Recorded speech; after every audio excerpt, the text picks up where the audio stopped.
এবারের নির্বাচনে কংগ্রেস একাই লড়বে পশ্চিমবঙ্গে। কংগ্রেস 294টা আসনে নির্বাচনে লড়তে চলেছে। বামেদের সঙ্গে তথা সিপিআইএমের সঙ্গে জোটের কোনো সম্ভাবনা আর নেই, জলের মতো পরিষ্কার। আবার শরিকি দ্বন্দ্বে জেরবার communist party of India marxist CPIM. একেবারে সিপিআইএম এর রাজ্য সম্পাদক মোহাম্মদ সেলিম থেকে শুরু করে সিপিআইএম এর শীর্ষ নেতৃত্ব বেজায় চটেছে আরএসপির ওপর। 5টা আসন দেওয়া যাবে না আরএসপি কে। সিপিএম একরকম ভাবে পরিকল্পনা করছে, একরকম ভাবে ডিজাইন করছে, আর সিপিআই আরএসপি ফরওয়ার্ড ব্লক একরকম দাবি করছে। আরএসপির এই আবদার, আরএসপির এই জোরালো দাবি সিপিএম কে বিব্রত করছে। নমস্কার প্রিয় দর্শক বন্ধু, আজকের এই বিশেষ প্রতিবেদনে স্বাগত জানাই। আর পশ্চিমবঙ্গে তো নির্বাচনের আবহ, সেই নির্বাচনের আবহে মুহূর্তে মুহূর্তে বিভিন্ন রাজনৈতিক দল বিভিন্ন রকমের সিদ্ধান্ত নিচ্ছেন, নতুন নতুন সমীকরণ তৈরি হচ্ছে, বিভিন্ন প্রেক্ষাপট তৈরি হচ্ছে। সেই প্রেক্ষাপট, সেই সমীকরণ, সেই সমস্ত বিষয়কে সামনে নিয়েই আমরা বারবার আপনাদের সামনে প্রতিবেদন রাখছি। আপনারা জানেন যে ইতিমধ্যেই কংগ্রেসের হাইকমান্ড প্রদেশ কংগ্রেস সভাপতি শুভঙ্কর সরকারকে জানিয়ে দিয়েছে যে এবারের নির্বাচনে কংগ্রেস একাই লড়বে পশ্চিমবঙ্গে। অর্থাৎ তামিলনাড়ুতে ডিএমকের সঙ্গে কংগ্রেসের জোট হলেও বাংলায় একা লড়ার পক্ষেই বারবার মতামত দিয়েছিলেন প্রদেশ কংগ্রেস সভাপতি শুভঙ্কর সরকার এবং তার ঘনিষ্ঠ কংগ্রেস নেতৃত্ব। এবার তাতেই শিলমোহর দিল কংগ্রেসের হাইকমান্ড। সম্প্রতি দিল্লিতে গিয়েছিলেন শুভঙ্কর সরকার, সেখানেই শুভঙ্কর বাবুকে জানিয়ে দেওয়া হয়েছে প্রাক্তন প্রদেশ কংগ্রেস সভাপতি, কংগ্রেসের সিনিয়র লিডার অধীর চৌধুরীকে মুখ করে কংগ্রেস 294টা আসনে নির্বাচনে লড়তে চলেছে। অর্থাৎ বামেদের সঙ্গে তথা সিপিআইএমের সঙ্গে জোটের কোনো সম্ভাবনা আর নেই, জলের মতো পরিষ্কার। এমন অবস্থায় দাঁড়িয়ে যখন সিপিএম তারা তাদের মতো করে প্রস্তুতি নিতে শুরু করেছে, আবার শরিকি দ্বন্দ্বে জেরবার communist party of India marxist CPIM, বামফ্রন্টের সবচেয়ে বড় শরিক, যেখানে বারবার তাদের সাংগঠনিক শক্তির কথা বলছে, যেখানে বারবার তারা বলছে যে পশ্চিমবঙ্গে এবারে বিধানসভায় এমন কয়েকটি আসন রয়েছে যেখানে সিপিআইএম এর জয় নিশ্চিত। কারণ 2021-এর বিধানসভা নির্বাচনে সিপিআইএম শূন্য পেলেও, বামপন্থীরা শূন্য পেলেও বেশ কয়েকটা আসনে পার্সেন্টেজ ভালো রয়েছে। এবং সাম্প্রতিক যে লোকসভা নির্বাচন গেল সেখানেও সিপিআইএম বেশ কয়েকটা আসনে ভালো শতাংশ পেয়েছে। কিন্তু অনেক ক্ষেত্রেই শরিক দল, কখনো সেটা ফরওয়ার্ড ব্লক, কখনো সিপিআই, কখনো আরএসপি, তারা বারবার রুখে দাঁড়াচ্ছে সিপিআইএম এর বিরুদ্ধে এবং তারা সিপিআইএমকে বলছে 2021-এর বিধানসভা নির্বাচনের থেকেও বেশি আসন চাই।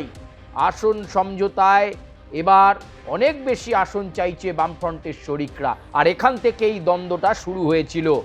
একে তো কংগ্রেসের সঙ্গে জোট হয়নি, অন্যদিকে বামফ্রন্টের মধ্যে এতটা একটা দ্বন্দ্ব লেগে গেছে। এমন পরিস্থিতিতে এবার আরএসপির সঙ্গে সরাসরি সংঘাতে সিপিআইএম, সরাসরি সংঘাত লেগে গেছে সিপিআইএম এর। একেবারে সিপিআইএম এর রাজ্য সম্পাদক মোহাম্মদ সেলিম থেকে শুরু করে সিপিআইএম এর শীর্ষ নেতৃত্ব বেজায় চটেছে আরএসপির ওপর। আবার আরএসপিও বলছে তারা তাদের নিজেদের গড় কি করে ছেড়ে দেবে। যে জেলার গুরুত্বপূর্ণ আসন নিয়ে এই মুহূর্তে সিপিএম এবং আরএসপির অন্দরে হাতাহাতি পরিস্থিতি, তুমুল বাকবিতণ্ডা, প্রয়োজনে আরএসপি বলছে আলাদা প্রার্থী দিয়ে দেবো, এরকম একটা পরিস্থিতি তৈরি হয়েছে বামফ্রন্টের অন্দরে, যেখানে ঐক্যমত হওয়া যাচ্ছে না। এমন পরিস্থিতিতে যা নিয়ে গণ্ডগোল সেটা হলো আলিপুরদুয়ার জেলা। এই আলিপুরদুয়ার জেলা সেই ৭৭ সালের থেকেই আরএসপির ঘাঁটি বা আরএসপি সাংগঠনিকভাবে সেখানে যথেষ্ট শক্তিশালী। 2011 সালে আলিপুরদুয়ার জেলায় 5টা বিধানসভা আসনে, তার মধ্যে 4টিতে আরএসপি জেতে। অর্থাৎ ওই পরিবর্তনের সময়ও, যখন 2011 সালে তৃণমূল কংগ্রেস ক্ষমতায় আসে, সেই পরিবর্তনের সময়েও কিন্তু আলিপুরদুয়ার জেলাতে নিজেদের আধিপত্য ধরে রাখতে পেরেছিল আরএসপি 4টে আসন জিতে।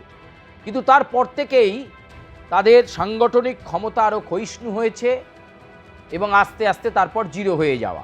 ফলে এই জায়গায় দাঁড়িয়ে এই মুহূর্তে সিপিআইএম, বামফ্রন্টের সবচেয়ে বড় শরিক, তারা আরএসপিকে তাদের মনোভাব জানিয়ে দিল যে আলিপুরদুয়ারে 5টা আসন তাদেরকে ছেড়ে দেওয়া যাবে না, 5টা আসন দেওয়া যাবে না আরএসপিকে। কারণ ওই 5টা আসন যে বিধানসভায় রয়েছে আলিপুরদুয়ারে, যে 5টা বিধানসভা রয়েছে আলিপুরদুয়ার জেলায়, সেখানে এখন সিপিআইএম আরএসপির থেকে বেশি শক্তিশালী। তাই প্রার্থী সেখানে বামফ্রন্ট মনোনীত সিপিআইএম এর প্রার্থী দাঁড়াবে, আরএসপি তাকে সমর্থন করবে। এই জায়গাটাতেই আরএসপির সংঘাত। আলিপুরদুয়ার জেলার মতো জেলাতে তাদের সংগঠন অতীতে এত শক্তপোক্ত, 2011 পরিবর্তনের ভোটেও সেখানে আরএসপি আধিপত্য বজায় রেখেছিল, অথচ সিপিএম তাকে বলছে সেখানে সমস্ত আসন ছেড়ে দিতে। তার কারণ সাংগঠনিক শক্তির বিচারকে সামনে রাখছে সিপিএম।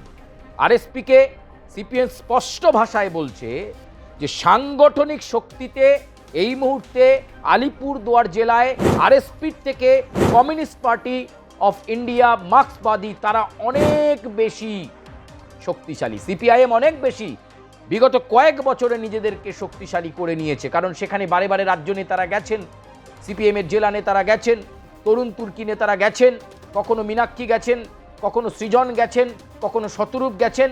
বিভিন্ন নেতৃত্ব কোচবিহার, আলিপুরদুয়ার, এই সমস্ত জেলায় বারে বারে সফর করেছেন এবং পার্টির অন্দরকার রিপোর্ট থেকেই তারা নিশ্চিত হচ্ছেন যে আরএসপির থেকে সিপিআইএম সাংগঠনিক শক্তিতে আলিপুরদুয়ার জেলায় এগিয়ে রয়েছে।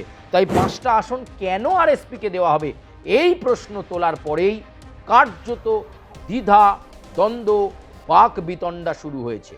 সিপিএম একরকমভাবে পরিকল্পনা করছে, একরকমভাবে ডিজাইন করছে, আর সিপিআই আরএসপি ফরওয়ার্ড ব্লক একরকম দাবি করছে। এই যদি হয় পরিস্থিতি, রাজ্য বামফ্রন্টের আগামী বৈঠকেও তুমুল বাকবিতণ্ডার একটা সম্ভাবনা রয়েছে। একদিকে ফরওয়ার্ড ব্লকের সঙ্গে সিপিএমের দ্বন্দ্ব শুরু হয়ে গেছে, নরেন চট্টোপাধ্যায় বিভিন্ন রকম প্রশ্ন তুলতে শুরু করেছেন বামফ্রন্টের অন্দরে, আর এবার নতুন করে গোদের ওপর বিষ পোড়া বলা যেতে পারে আরএসপি। তারাও বলে দিচ্ছে আলিপুরদুয়ার জেলার 5টা আসন 5টাতেই তারা প্রার্থী দেবেন। ফলে এরকম একটা গুরুত্বপূর্ণ পরিস্থিতি এবং বামফ্রন্টের মধ্যে একটা স্রোত বয়ে যাচ্ছে। শরিকদেরকে সামলাতে সিপিআইএম হিমশিম খাচ্ছে, কিন্তু ঘটনার বাস্তবিকতাতে সিপিএম বারবার বোঝানোর চেষ্টা করছে যে এবারের এই নির্বাচনে সাংগঠনিক শক্তি এবং ভোট ব্যাংককে দেখতে হবে, তাকেই এগিয়ে দিতে হবে। তাই শরিক দলের থেকে আশ্বাস, শরিক দলের থেকে সহযোগিতা এবং শরিক দলের থেকে স্যাক্রিফাইসের মনোভাব চাইছে সেলিমের সিপিআইএম। কারণ সিপিআইএম মনে করছে এবার অন্তত 10টা আসনও বা 10টা বিধায়কও যদি বিধানসভায় পাঠানো যায়, তাহলে এই শূন্যতা কাটিয়ে বিধানসভায় নিজেদের প্রাসঙ্গিকতা প্রমাণ করতে পারবে সিপিআইএম তথা বামেরা। ফলে আন্ডারস্ট্যান্ডিং হচ্ছে না, সমঝোতার পরিবেশ বারে বারে ছেদ পড়ছে। এদিকে মোহাম্মদ সেলিম বারে বারে বিভিন্ন রকম চেষ্টা করছেন, কংগ্রেসের সঙ্গে জোট হলো না, হুমায়ুনের সঙ্গে বৈঠক করলেন, কিন্তু দলের একটা অংশ হুমায়ুনের সঙ্গে মোহাম্মদ সেলিমের এই বৈঠককে ঠিকভাবে নিচ্ছে না। এমন প্রেক্ষাপটে আরএসপির এই আবদার, আরএসপির এই জোরালো দাবি সিপিএমকে বিব্রত করছে।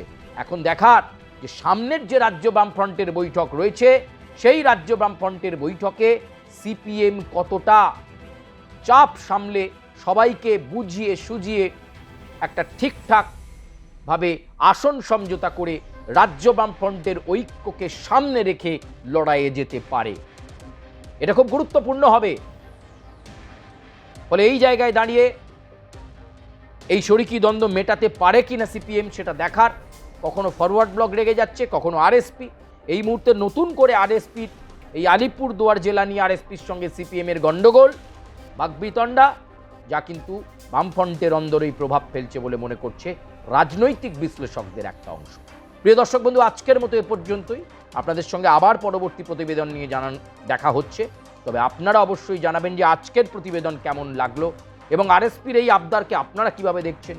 সিপিএমও বড় শরিক হয়ে তাকেও তো স্যাক্রিফাইসে যেতে হবে, ফলে এই পরিস্থিতিটা ঠিক কী তৈরি হচ্ছে এবং অবশেষে বামফ্রন্টে এই শরিকি যে বিবাদ সেটা মিটিয়ে আসন সমঝোতা সুষ্ঠুভাবে বন্টন করতে পারে কিনা সিপিএম, সেটা দেখার এবং আগামী বামফ্রন্টের বৈঠকের দিকে অবশ্যই আমাদের নজর থাকবে।